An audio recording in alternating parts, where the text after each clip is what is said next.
Welcome to the Project Zion podcast. This podcast explores the unique spiritual and theological gifts Community of Christ offers for today's world.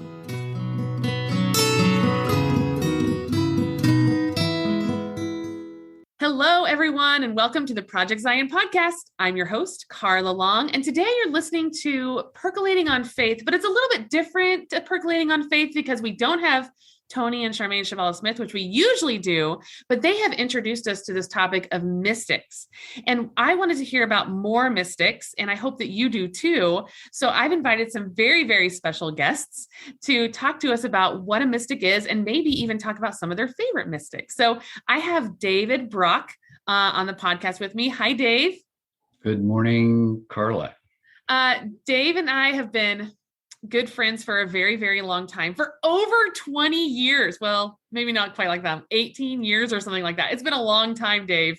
And I'm always happy to talk to him. So Dave, why don't you tell us a little bit about yourself?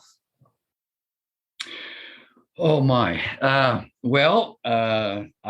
live currently in Central Oregon, the birthplace of my wife, Carolyn, and we love it here.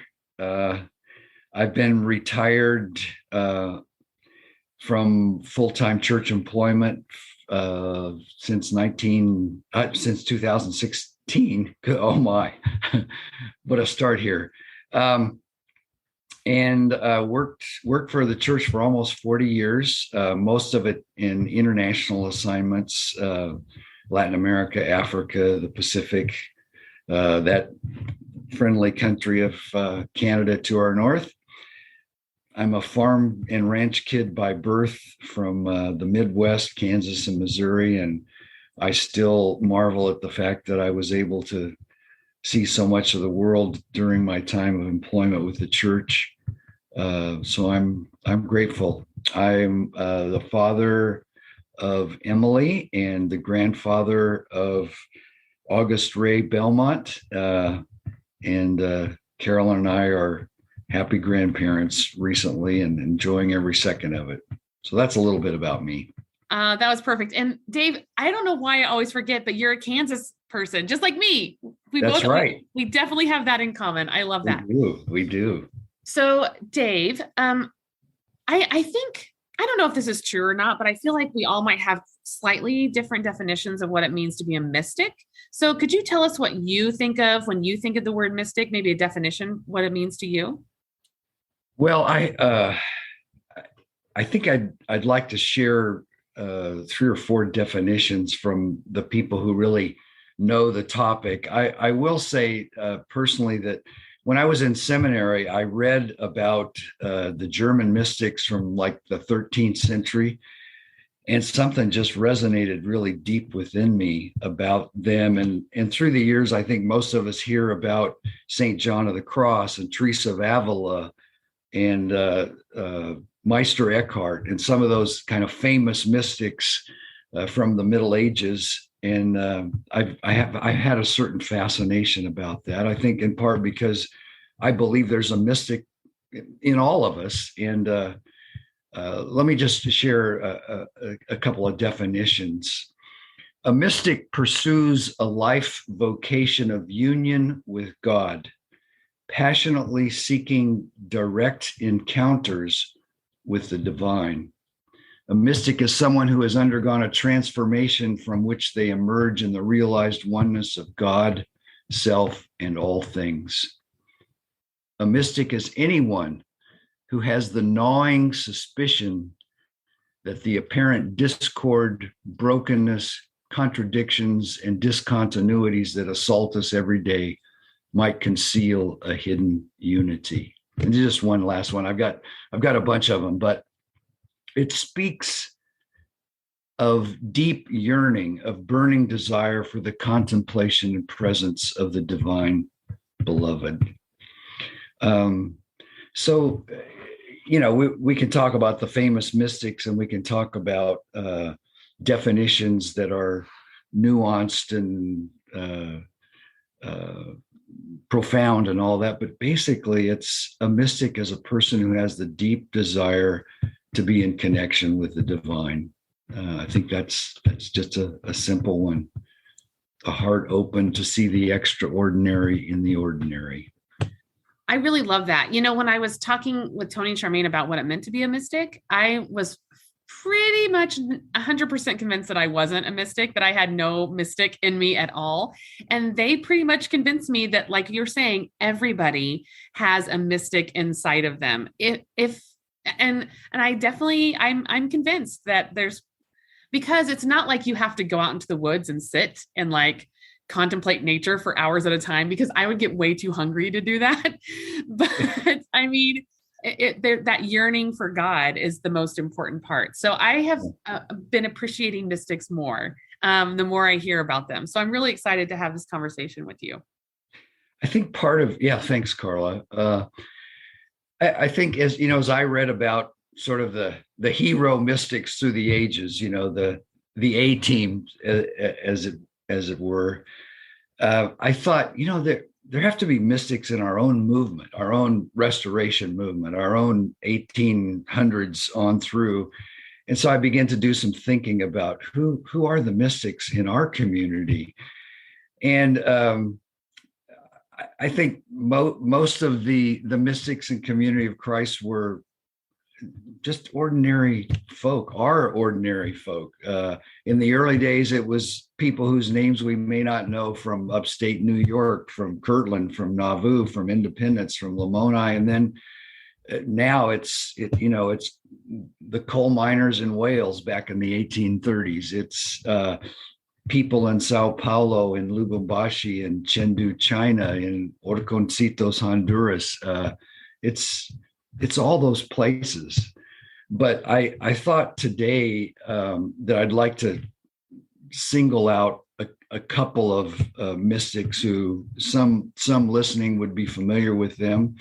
One is David Hyrum Smith, and the other is Ed Guy. And they're from two very different chronological eras, but they're also two very different people. And yet I would define both as mystics within our movement. Well, that sounds fascinating. And I'm really excited. David Hyrum Smith is definitely someone that our listeners will certainly know. I don't know if everybody knows Ed Guy. So let's get started. Let's do it. Okay. Well, let's start with David Hyrum Smith, and I'll just give you a little background. He was born on November 17th, 1844 at the homestead in Nauvoo, Illinois. He was the youngest son of Joseph Jr., Joseph the prophet, but never met his father because his father was killed in Carthage 5 months before he was born. And he was the ninth child of Emma. My goodness.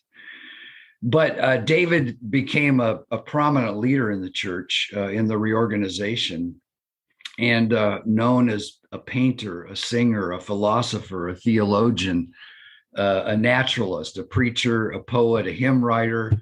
And he was given the moniker or the nickname Sweet Singer of Israel, primarily related to his hymn writing. Mark Shear, our church historian for many years, said his greatest gift may have been his artistic creativity, which shaped his worldview. All who knew him well understood the complexity of his life and sensed their loss when his mental health declined. And we'll get to that a little later. It's a beautiful story, but it's also a tragic story.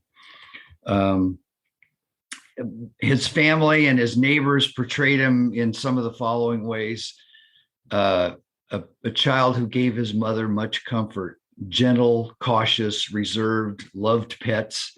At age 8, he was described as seeming to be never so happy as when he has a pencil and paper in his hand. David is the boy of all boys, Joseph III said. The pet of the family, the very personification of gentleness and goodness. A warm temperament with quick-witted powers of perceptions. Charles Derry said he's all of life. He's all of life, full of poetry, a very sensitive nature. He abhorred guns, and in sharp contrast to his brother Alexander, learned to respond to opposition with diplomacy and tact.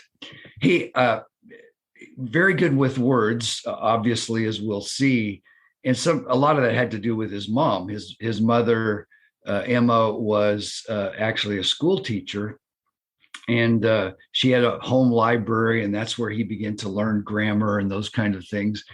And then when there was a group of French socialists called the Icarians and German immigrants who came to Nauvoo during his childhood, it's been after his dad's death, of course, and after the divisions in the church and all that. But he began to learn French and probably some German and those kind of things. So language was very important to him and of very much interest. And then he loved to roam the woods around Nauvoo. And some of you who are listening again will know about David's Chamber, which is we still know it as that. But that's a place I've been, and some of you have been, where there's a little waterfall and a stream flowing through. And apparently David spent a lot of time there in his more contemplative nature. Jason Briggs said that he could, by the Spirit, sing off new hymns and in new tunes, often when the Spirit rested on him. W.W. Blair said he sang the songs of Zion, many of them his own compositions, till we all forgot the sorrowful world without and felt that paradise was well nigh regained, and we were made to rejoice. So lots and lots of hymns, and we'll get to a couple of those that I'll share. But he also wrote for children. He did a lot of writing for the Herald and other church publications. And I found this little writing, a paragraph from his writing to children, to be the mind of a mystic who pays so much attention to the little things of life and sees all the grandeur of the cosmos in those little things. But he's just writing about a simple glass of water. And he says to the children, "Let us set it down right here on the corner of the table, where this little ray of sunshine may shine into it. See the little rainbow of colors at the bottom of it, the merry sparkles all through the glass, the shimmering bubbles on the surface, and the bead-like drops round the brim. We must learn to use our eyes, Jenny, for the purest pleasure we shall enjoy in life will be in looking at the works of God in man." And if you read poetry or you read poetic prose, you'll notice how some people are able to see things that many of us just miss. We're just not as attentive. And I think that was very much the spirit of David, and is often very much the spirit of a mystic. And so a little bit about his hymns, hymns I grew up with. Now that I'm an old guy, some of you won't know some of these hymns because they're not in the current hymnals. But one of the ones I can remember singing as a child was, "Let us shake off the coals from our garments and arise in the strength of the Lord. Let us break off the yoke of our bondage and be free in the joy of the word. For the pebble hath dropped in the water and the waves circle round with the shock. Shall we anchor our bark in the center or drift out and be wrecked on the rock?" A number of hymns, "A calm and gentle spirit, let us pray for one another, worldly cares a moment leave us, and you may sing of the beauty of mountain and dale, of the silvery streamlet and flowers of the vale, but the place most delightful this earth can afford is the place of devotion, the house of the Lord. You may boast of the sweetness of day's early dawn, of the sky's softening graces where day is just gone, but there's no other season or place can compare with the house of devotion, the season of prayer." And during that time, he also began to write poetry, some about like his father and his uncle, martyrs of the church, but a lot of his poetry was more about his own exploration of his own depths. "I stand upon the shore of a wide sea, whose unknown depths profound I soon must cross, when the last sand of life runs out for me. The clouds have fled. I look back on my life and find it brighter than I was aware." So David began to travel with his brother Alexander and sometimes with Joseph III as they went to Utah to combat ideas that Joseph was a polygamist, and they tried to win converts to the then RLDS church, but they had a lot of tough times, obviously, and I won't go into the details about that. But he became well known and was well loved out there until he began to stand up against Mormon perspectives and some of the Mormon leadership who were trying to convert. Drawing on his ability with words, his genial disposition, his gentle humor, and his ability to see beauty in nature, he held his own in the public eye. But for this delicate, poetical, highly sensitive child of sorrow, the tragic battle with mental illness was about to begin. And some of that, people surmise, is that there was so much tension and struggle in Utah for this sensitive person who also began to realize that maybe his father did indeed practice polygamy. It was very troubling to him.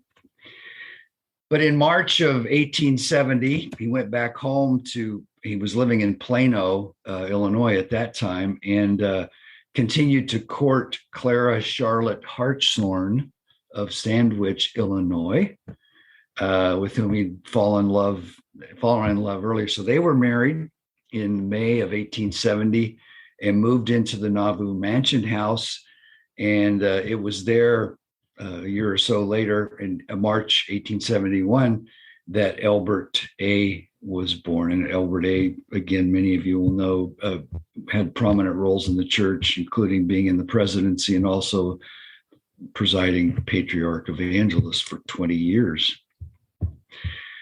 But I thought we'd look at just some examples of his connection to nature and what he wrote about that in sermons and speeches or sketches. So he's in Utah and he writes, "The distant mountains hung on the horizon's verge, blue and white, blue with shadowy ravines and white with snow, cloud-like and dim and vast, now sinking below the swell of the vast plain, now rising again the same, following us like a phantom." And then he's on the observation deck of a train that's headed west, and he says this, "The expression of the plains is exactly that of the sea." This is for a Kansan, like you and me, Carla. "Vastness, what Ruskin calls infinity and freedom. The mind seems to expand while gazing upon them. Thoughts of eternity, of everlasting life swell the heart with grateful praise. This sometimes, in looking upon the far stretches reaching away to the horizon, is impressed so keenly on the mind as to be almost painful, accompanied as it is by a sense of loneliness." And then in 1872, while he's out in Utah, he writes this treatise, 9,000 words, called De Profundis, or From the Depths. And what he's trying to do, which is very much a mystical kind of thing to do, is he's trying to integrate science and theology. And here's a paragraph from that. He says, "We need not be troubled in regard to the stability of the planets in their spheres. Neither need we fret as regards the source of the energy of the sun or earth, nor fear its expenditure, for its origin is co-eternal with matter. There is unity in the universe. Man is a tide, a stream flowing over the earth. Our individuality is only in part. We are finally meant to be in union with God and the Lamb." And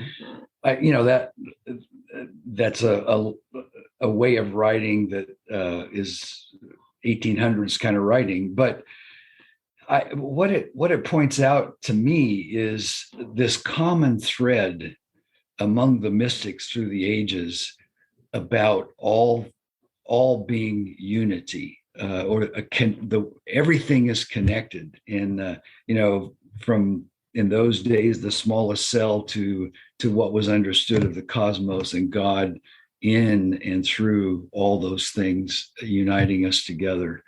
So that's all part of David. And then as time goes on, his illness begins, and there's ideas about what that was, and whether with today's medications a chemical imbalance could have been improved, all that. But it's a tragic story. But he's out in California doing church work in this would have been around 1875, 77 or whatever. And he writes a letter to his mother in which he says, "Mother," this is in 1870 actually, he says, "Mother, I must tell you, I feel happy sometimes, most always, but today and last night I feel very sad, and the tears run out of my eyes all the time, and I don't know why. I have to work away as tight as I can clip to keep the rest from seeing it. I wonder if something sad is going to happen. Strive as I will, my heart sinks like lead. So I must go to work, or I will make you feel sad too. I must tell someone my troubles, or I should, well, I don't know what. God bless you, Mother, from your child." And that one just about tears me apart, because he and his mother had a very close relationship. And the last thing he would want to do is to hurt his mother. But this is a point where he's so desperate that he has to say someone, and he entrusts this to her. And so this sweet singer of Israel is beginning to descend into a deep and dark place. And finally, the family tries to keep him at home, but he begins to cause so many problems that Joseph III finally says, we have to put him in an asylum. And so that's what happens. I think that was in 1877 that it says, on January 19th, accompanied by the town constable of Plano, Illinois, Joseph took David the 35 long miles north to the asylum.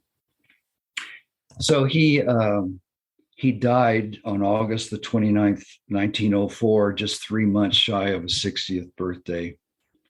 And he was buried in Lamoni in the Rose Hill Cemetery, which again, many of us who hear this will know that place. And a memorial message from California from people who loved him said, "We note the humble grace and sweet humility that marks his mien. We see the man, we note his calling. But ere our hopes were fully born, we saw the shadows gather and blossoms fade. The life song scarce had sounded its once exultant key, till notes of melancholy sounding like knell monopolized the strain. The brightest colors of the picture grew dim and somber, and our prophecy erased." Well, I'm feeling very sad as I share this, but just we'll close out here on David by saying, "The sweet singer of Israel was no more, but the memory of the church's most promising philosopher, public speaker, poet, and hymn writer remain. Perhaps the words of a letter from David to Joseph Joseph III in 1871, expressing his desire to return to Utah, captured best the spirit of this self-proclaimed wanderer outward bound." Here's what he says: "Now I have made bold to endeavor to encourage and to tell of a probable journey and its opening, and to speak my inner thoughts to you. My aim is honor. My happiness is love. My destination is Christ's bosom. My hunger is righteousness. My thirst is purity." So to close, I just reflect on, why does David H. Smith speak to me? I think I would summarize it by saying I'm moved by the disciplines of observation and attentiveness in David's drawings, which I didn't mention. There's a lot of artwork. In fact, I have a number of images of his artwork, mostly drawings, not paintings, some paintings of scenes of nature, and his paintings of the landscape of Nauvoo in the West. And if you've ever seen a painting of old Nauvoo, that's David's painting. I'm moved by the connections between creation and creator, the now and the eternal in his hymnody. I'm moved by the honest struggle and longing in his poetry. I'm moved by his exploration of the relationship between science and religion. An amazing, amazing person in the life of our movement. Wow, that is amazing. I mean, I of course have known of David Hyrum Smith. I did not know of all of that. I did not realize he spent so much time in Utah, for instance. But I think Utah could maybe even make a poet out of me. I mean, it's so beautiful. But I don't know about you, but when I think about that time in our church history, the 1830s, 40s, 50s, 60s, whatever, I think about it more as being a time of turmoil. And I rarely think about it as a time of beauty and a time that you can find beautiful things within it. So it's actually really refreshing to me to hear that David Hyrum Smith saw that beauty, even through his pain, because, oh my gosh, that letter that you read almost made me cry. So I really enjoyed hearing about that, the beautiful words that he found and all of that stuff too. Yeah, well, you've said it well, Carla, and I think that is why his voice, his story merits being heard many times. He did a lot to shape the early movement, and that still shapes us today. And it is an invitation to encounter with the divine in nature, in tiny little things, and even in the tragedy and struggle of life, which we all experience in some ways, as did many of the mystics. Yeah, they were just very good at saying them, very good at expressing their feelings. So Thank you so much for that trip of that story about David Hyrum Smith. I think that we have some more time if you want to talk about Ed Guy. Okay. I'll be happy to share. And as I say, this is a different personality, a different era, but another amazing hero of the faith in my estimation. So Ed, actually it's Edward Ellsworth Guy, was born in Santa Monica, California on August 26, 1934. His parents were Florence and John, and his dad was born in England and then grew up in Vancouver and Calgary, Canada, then moved to the US to work as an airplane mechanic, and later became a much sought after engineer, worked for TWA and was assigned during the war years to work with the military or the federal government. So because of that, they moved quite a bit. They were in California, they were in Missouri, they were in Washington, D.C., they were in Washington, they were in Oregon. So Ed kind of grew up in all those places. And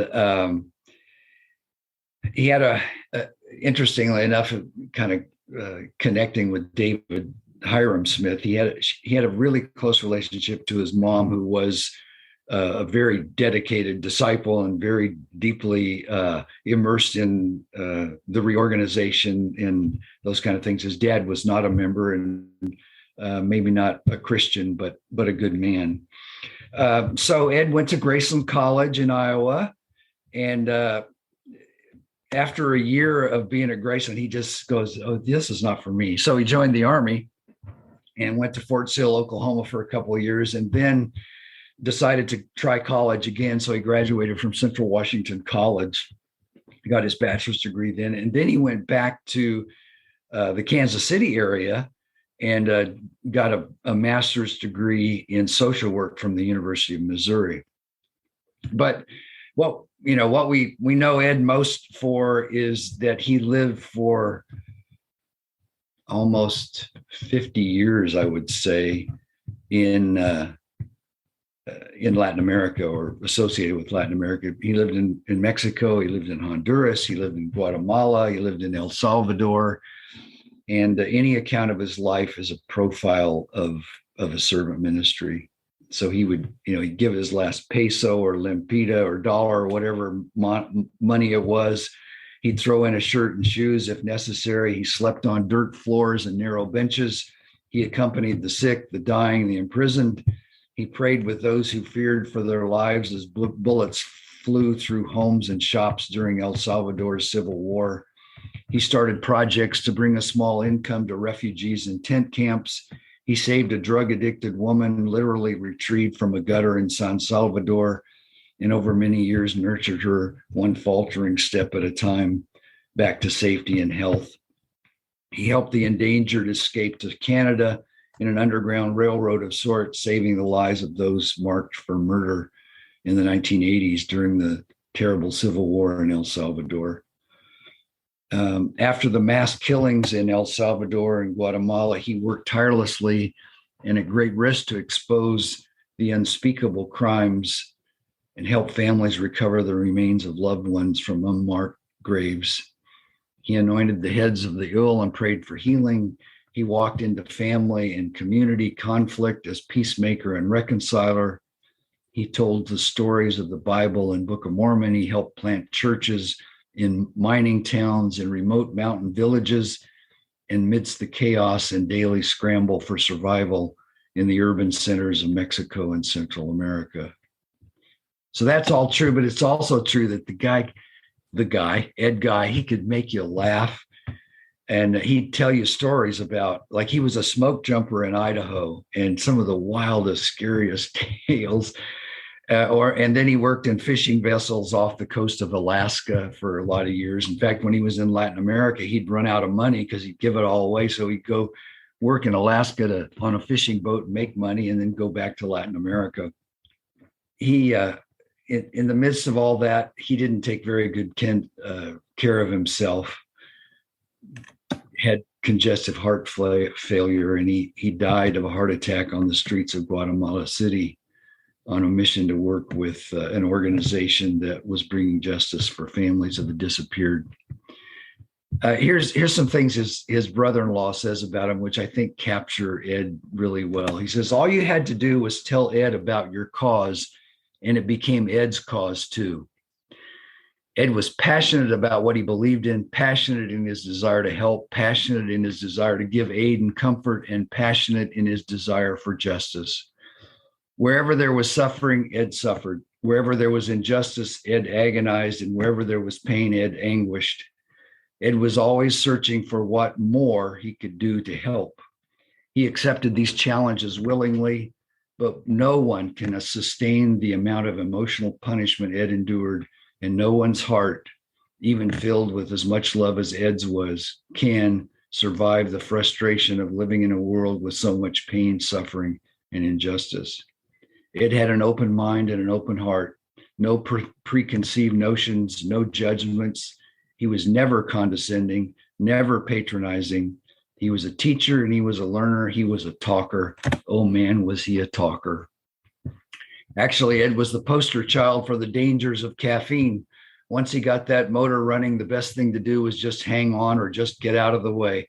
I thought that needs to be in this podcast, which speaks of those kinds of things. Edward, the cornerstone of Ed's life was his faith. His faith was unyielding, steadfast, resolute, tenacious, and absolute. Ed's faith was what bound him, what motivated him, what inspired him, what gave him joy, and what ultimately gave him the strength to sacrifice his life. Edward Ellsworth Guy literally gave his life in the service of others. He did it willingly, consciously, and without hesitation. He asked for and expected nothing in return. So this is more personal, but I want to share about a week I spent with Ed the first time I met him. And just, I think it gives a pretty good sense of who he is and what his life was like. And then we'll get more specifically into some things about his mystical tendencies, as it were. So here we go. I met Ed in January 1978 when Thad Wilson organized the first Community of Christ youth camp in Honduras. I was living in Mexico City, so flew into San Pedro Sula for the event. At the end of the camp, Ed asked if we, Thad and I, would accompany him to offer ministry in El Carreto on Sunday morning.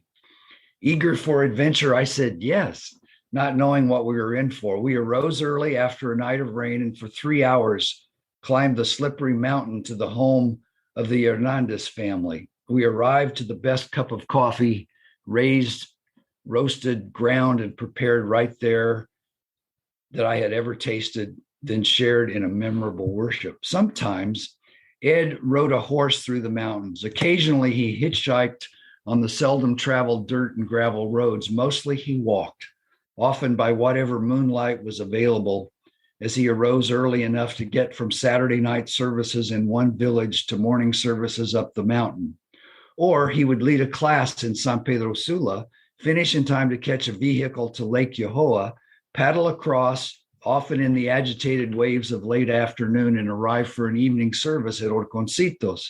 Then he would often sleep on a narrow bench at the church. After worship and a meal in El Carreto on that Sunday of January 1978, we were able to catch a Land Rover headed down the logging road. We stopped in a small town along the way and learned that there had been a knife fight at a wedding the night before. Because of the conflict, Ed stayed behind to try to bring reconciliation. He sent us back to La Buena Fe, promising to catch up later. The next day, we returned to San Pedro Sula without Ed, who was still dealing with the crisis on the mountain, the knife fight. He showed up in the early morning of the following day, and along with 70 Tone Jimenez, we drove to Chimaltenango, Guatemala. We traveled to the village where Ed had worked following the devastating earthquake of 1976.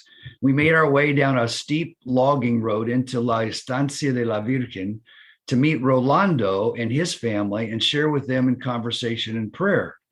As the sun moved across the sky, we kept insisting to Ed that we best leave the valley while there was still light. Because the road was so steep, Tony's pickup couldn't climb the valley road. We climbed out and pushed until exhausted. We were tired and not a little frustrated with Ed for getting us into this mess. He chided us gently by saying this was the Lord's work and we needed to have more faith and pray for God's help. This is what ministry is all about, he told us.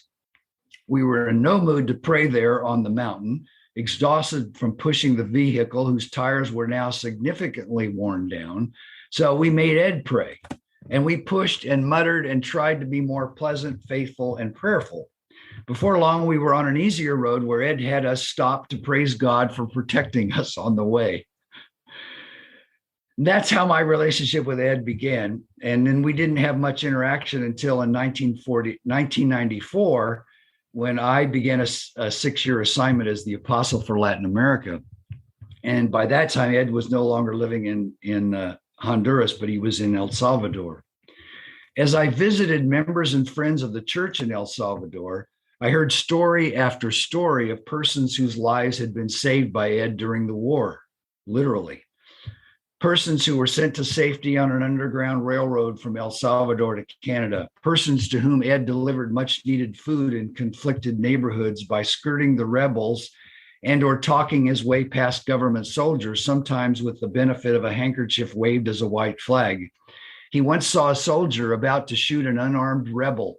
Ed jumped from behind a building, ran into the street, and yelled at the soldier, "In the name of God, I command you not to kill that man." The shocked soldier turned and ran, and Ed thanked God. Ed was a man of the people. He lived with the poor. He lived as the poor. He was a person of adventure and risk, in part because of his personality, but more so because of his faith and his values. He was a man of prayer, a man who knew the value of his own personal prayer and meditation time time alone amidst the constant pressing presence of others. He could just as easily pray on a street corner or in a circle of seekers in a noisy market as in a church building. He prayed around countless hospital beds, but also while lying on the floor of a house reciting Psalm 91, I think it is, praying the flying bullets would not kill his friends. You will not fear the terror of night, nor the arrow that flies by day, nor the pestilence that stalks in the darkness, nor the plague that destroys at midday. He prayed just as naturally in those circumstances as in congregational worship. The scriptures mattered to Ed. He read them, meditated on them, memorized them, preached and taught them. He knew the stories of Jesus. They were models and guides that shaped his life and ministry. Bible and Book of Mormon stories were his story, woven into the days, nights, and decades of his life. He believed deeply in the sacraments, especially baptism and laying on of hands for the sick. As Darrell Mink, appointing minister to Latin America for many years, often said, Ed was a true Christian, a person of faith who made you a person of faith. He believed in answered prayer, and if you were around him long enough, you'd be a believer too. Ed would get you into the wildest situations, pretty much daily, in fact. Often he had to drag you because it was untimely, inefficient, unplanned, impractical, and dangerous. Afterward, you realized what he did was what Jesus would have done, and you were a richer person for having participated. He often relied on his intuition to guide him. Sometimes when he entered a space, you could see him subtly use his downturned open hand to feel whether there was good energy or bad in the room. He paid attention to vibes, he called them, that he got in the presence of strangers. He entertained almost every stranger as the Christ. He could always find the good in anyone, no matter how hidden.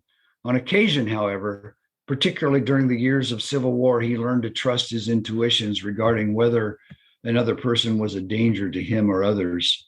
He said he could feel evil. I learned not to question him. He neglected his own self-care. He had pills for congestive heart failure, which we found rolling freely in plastic bottles in an otherwise empty suitcase. He said they made him feel funny, so he stopped taking them.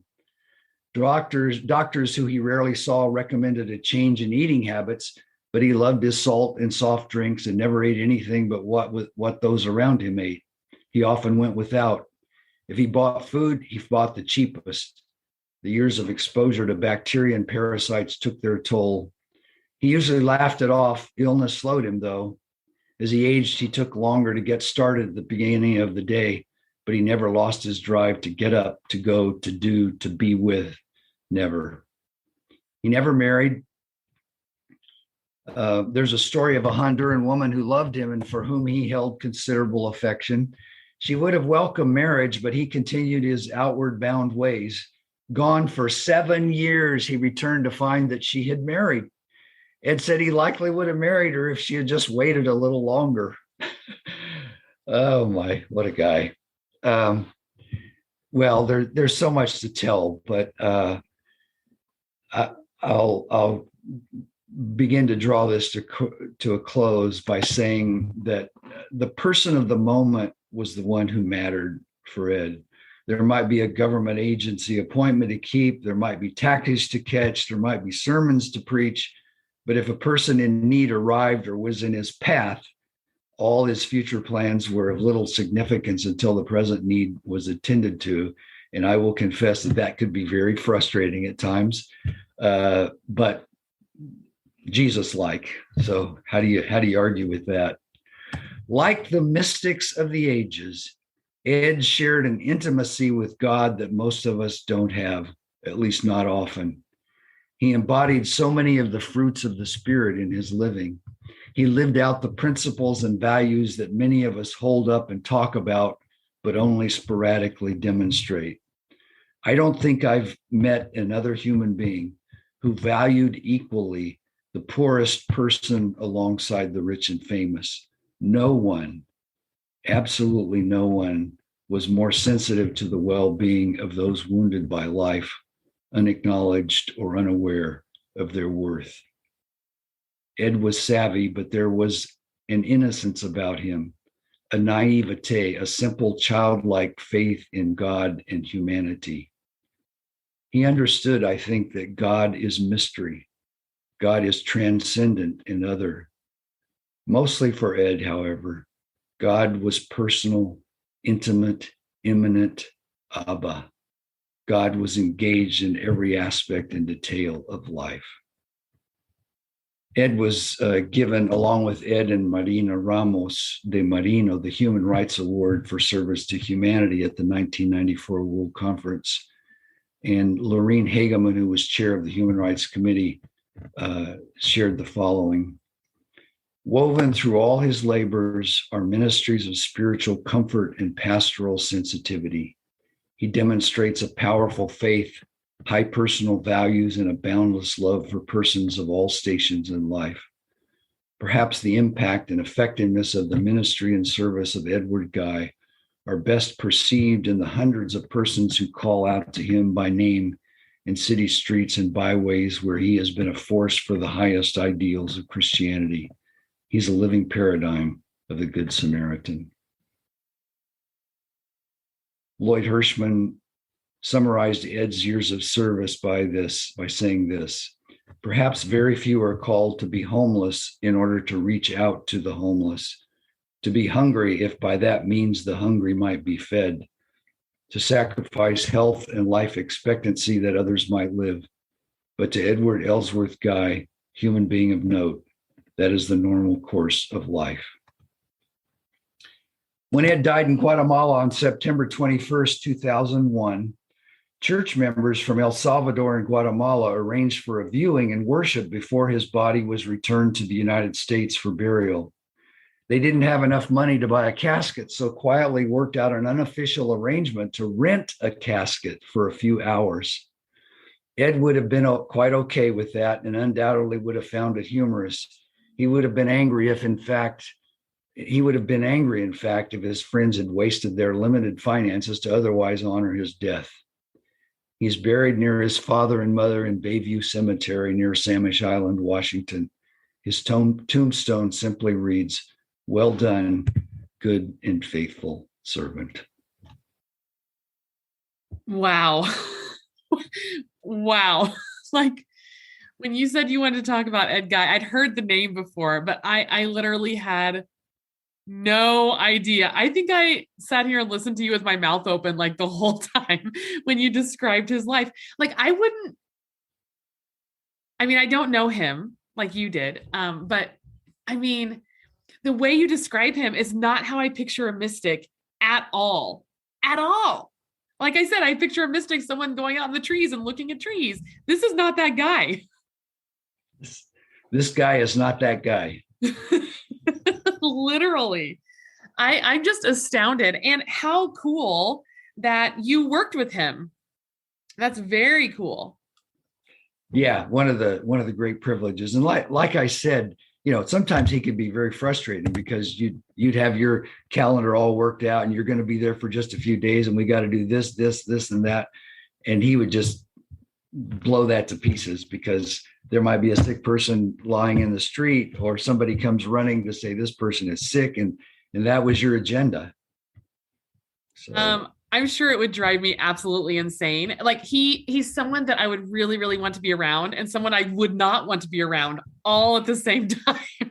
Yeah. Well, that is just fascinating. I have learned so much from you today, Dave. It's been a really wonderful podcast. Thank you so much for sharing, especially sharing mystics from Community Christ /RLDS history. I think that our people and friends of Community Christ need to realize that we definitely have lots and lots of mystics in our movement as well. In fact, it helps balance us out from all of the heart people and head people and kingdom people that we have as well. Yeah, well said. Well said. Yeah, there are a lot of heroes in this little community of ours, and they need to be celebrated. They do. We certainly stand on the shoulders of giants. Well, Dave, thank you so much again for taking the time and for delivering your expertise to us about David Hyrum Smith and about Edward Ellsworth Guy, I think it was. Yes. I only remember because I have an uncle Ellsworth. That name stuck with me. Yeah. So it's a good old fashioned Kansas name. So thanks again, Dave. It's just been wonderful. Thank you. My privilege, Carla.